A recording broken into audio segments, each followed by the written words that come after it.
arms of another man and you're back. What happened? Basically, I went to see about a trainer with more experience, someone that had a bit more experience in the game. When I went to see the James Cook initially, all it was a trial, really and truly.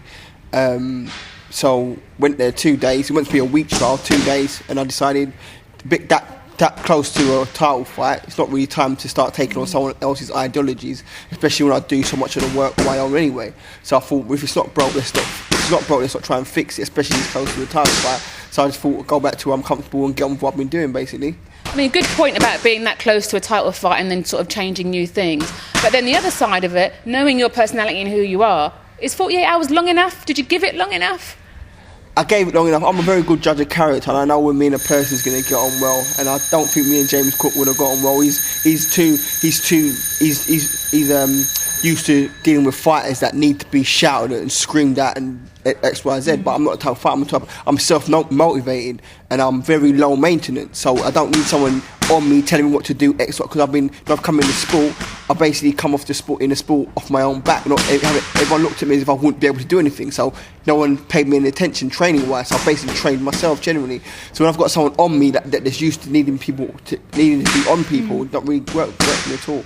That said, though, I know both you and Spencer have a lot of respect for James Cook because he's been in the game for a long time and he's a good old pro. Absolutely, no doubt. James Cook's a top trainer, but we like to talk chalk and cheese. OK, well, let's move on to your most recent experience. A phenomenal experience for you.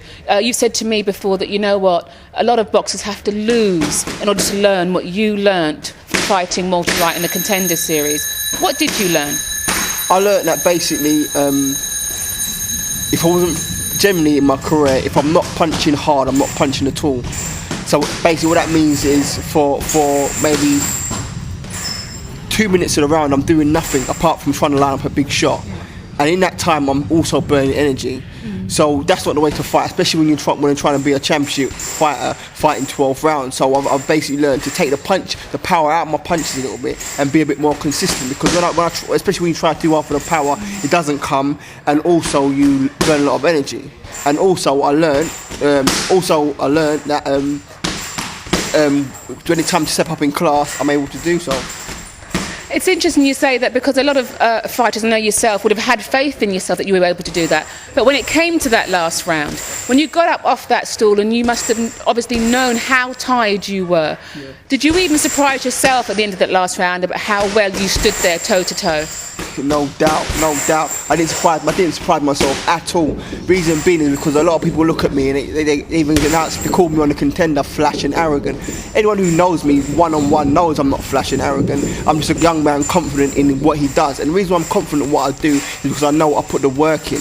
And I know that I've got the heart in my chest and I've got the desire to win. I know where I want to go. I know I'm going to get there by any means necessary. So when it comes to the last round of a fight and I'm tired, I'm going to pull through it. There's nothing to it. I'm going to pull through it. Because why? Because that's what's got to get done. Like Malcolm X said, by any means necessary. By any means necessary. I'm getting out. I'm hearing the final bell. I'm winning. And if I was down on points and it was going to the last round, I would have knocked Walter out by any means necessary also.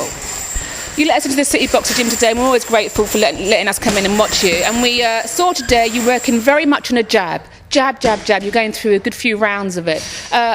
Is that a change of tactics a little for you, or is that just a skill you're trying to work on? What was the story there? Just basically going back. I always take time to go back to the basics after a fight. Always take time to go back to the basics, and that's just me going back to the basics. Going back to the basics, which is the jab, and constantly throwing the jab. Even when the arm gets tired, punching it out, constantly punching out is what it's about. I mean, when you watch guys like Mayweather train, watch guys like Roy Jones train, any top fighter, any top athlete, full stop. When you watch these guys train, they properly put themselves through the paces. That's what I was doing, putting myself through pain, basically. I did mention to your steel trainer, Spencer Fearon, about some of the things you took from James Cook, and we saw you earlier on in the ring doing the footwork thing. Just explain that to the viewers of Frank Moore on TV. What were you doing? It's just basically allowing you to control the ring with your feet. So you're able to the way I perceived it was basically controlling the ring with my feet without throwing any punches. So I'm able to go in and out, back and forward. And obviously you can't get into a routine because the person's trying to step on your toes. So in order to throw the person off, you've got to move your feet, which will get you in a way of basically being elusive with your feet. And it's a skill that you're going to need very much so when you go for your first big title, Commonwealth title, Bradley Price. When you look at this man Bradley, he's been in the game a long time. He trains with WBO super middleweight champion of the world, Joe Calzaghe, and his father, Enzo Calzaghe. He brings speed, and more speed. I've asked your trainer Speed. I mean, if he's got speed, I've got super speed. Basically, the fight with Bradley Price, I don't see it as an aspect of speed being a factor. It's the factors that bearing factors in the fight are the fact that he's an old war horse and there's been a 12-round distance a number of times. That's what is in his advantage. In my advantage is my punch power, my awkward angles and my speed. So you got to ask yourself, how does Anthony Small counteract Bradley Price? Simple, by doing many rounds. Last week, Tuesday, I sparred